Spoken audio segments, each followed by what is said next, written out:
Ready start. सभापति महोदय, मैं रक्षा मंत्रालय की मांगों का समर्थन करने के लिए खड़ा हुआ हूँ। वर्तमान घटनाओं से पता चलता है कि संसार का हर देश अपनी सुरक्षा के बारे में चिंतित है और उसके लिए हर प्रयत्न कर रहा है। इस दृष्टि से अन्य देशों की तरह हमारे देश में भी रक्षा मंत्रालय का महत्व है। मुझे इस बात की खुशी है कि जहां अन्य मंत्रालयों की उनके पिछले साल के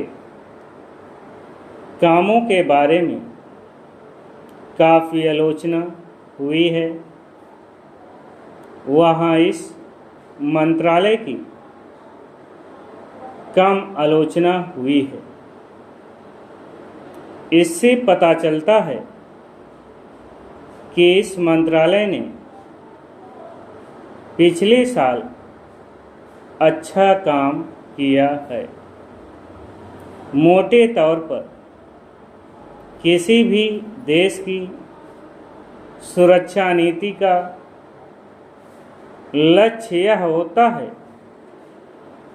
कि दूसरे देशों, खास तौर से पड़ोसी देशों के साथ मित्रता के संबंध स्थापित हों और हम एक दूसरे के मामलों में हस्तक्षेप न करें, लेकिन उसके साथ यह भी जरूरी होता है कि हम अपने देश की सीमाओं और अखंडता की रक्षा करें।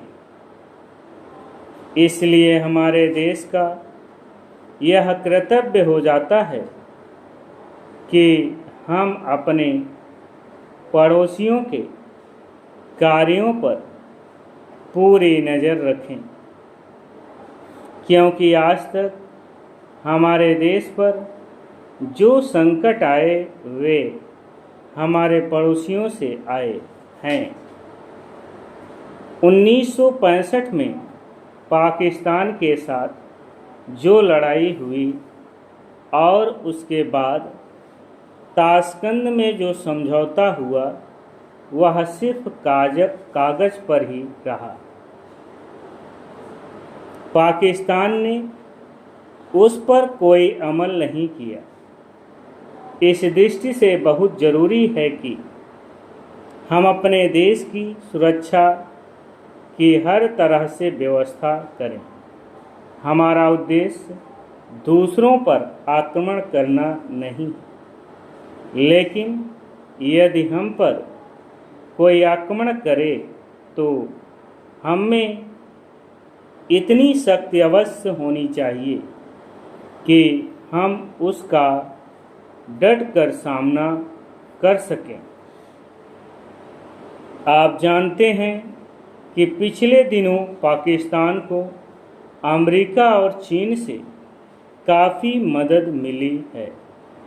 रक्षा मंत्रालय की रिपोर्ट में भी कहा गया है कि पिछले साल अमेरिका ने पाकिस्तान को 1500 करोड़ रुपए की फौजी सहायता दी है। आज जहां हम फौजी सामान के लिए अपने कारखानों की मदद से अपनी शक्ति बढ़ाने का प्रयत्न कर रहे हैं, वहाँ पाकिस्तान संसार के देशों से फौजी सामान खरीद रहा है। अपनी नीति के कारण वह सब देशों से लाभ उठा रहा है। मेरा सुझाव है कि हमको भी अपनी शक्ति बढ़ाने के लिए संसार के अन्य देशों से अधिक फौजी सामान खरीदना चाहिए। आज तिब्बत की सीमा पर चीन की 1.5 लाख फौज खड़ी है। Star ready.